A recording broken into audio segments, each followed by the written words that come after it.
നിങ്ങൾ ഈ ഒരു പ്രശ്നം നേരിടുന്നുണ്ടോ? മണിക്കൂറുകളും ദിവസങ്ങളും ആഴ്ചകളും എടുത്തിട്ടും തിയറി സബ്ജക്ട്സ് പഠിക്കാൻ പറ്റാതാവുന്നു. എന്നാൽ ഈ ഒരു വീഡിയോ നിങ്ങൾക്കുള്ളതാണ്. ഇതിന് റീസൺസ് 3 ആണ്. 1, ലേണിംഗ് മെത്തേഡ് ശരിയല്ല. 2, അറ്റൻഷൻ സ്പാൻ ഡെഫിസിറ്റ്. 3, നിങ്ങൾക്ക് എങ്ങനെ റിവിഷൻ ചെയ്യണം എന്നറിയില്ല. അതായത് ക്ലാസ് കാണാനുള്ള ശ്രദ്ധയില്ലായ്മയും പഠിക്കേണ്ട മെത്തേഡിന്റെ പ്രശ്നവുമാണ് ഇതെല്ലാം. തിയറി സബ്ജക്ട്സിൽ പഠിക്കാൻ നേരത്ത് നിങ്ങൾ ഫേസ് ചെയ്യുന്ന ഈ ഒരു ഇഷ്യൂസ് എല്ലാം മറികടക്കാനായുള്ള സൊല്യൂഷൻസ് നമ്മുടെ ഈ ക്ലാസ്സിലൂടെ നമ്മൾ പ്രൊവൈഡ് ചെയ്യും. നമ്മൾ മുന്നോട്ട് വയ്ക്കുന്ന സൊല്യൂഷൻ ഏറ്റവും കുറഞ്ഞ അവേഴ്സിൽ, അതായത് 35 അവേഴ്സിൽ ഓഡിറ്റും 20 അവേഴ്സിൽ എസ്എമ്മും, ഏറ്റവും ക്വിക്കസ്റ്റും ഡീറ്റെയിൽഡ് ആയിട്ടുമുള്ള അഡ്വാൻസ്ഡ് PPTകളും അഡ്വാൻസ്ഡ് ആനിമേഷൻസും യൂസ് ചെയ്തിട്ടാണ് നമ്മുടെ ക്ലാസ് നമ്മൾ പ്രൊവൈഡ് ചെയ്യുന്നത്.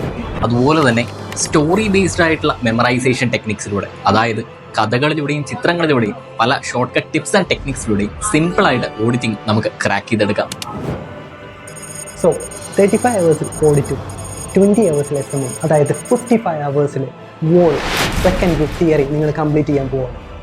മിനിമൽ ഡേയ്സിൽ മാക്സിമം ടൈംസ് റിവൈസ് ചെയ്യാനുള്ള ഒരു ഗോൾഡൻ സ്ട്രാറ്റജി ഈ ഒരു ക്ലാസ്സിലൂടെ നിങ്ങൾ മാസ്റ്റർ ചെയ്യും.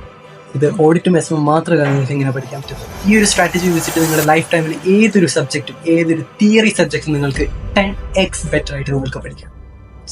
What are you waiting for?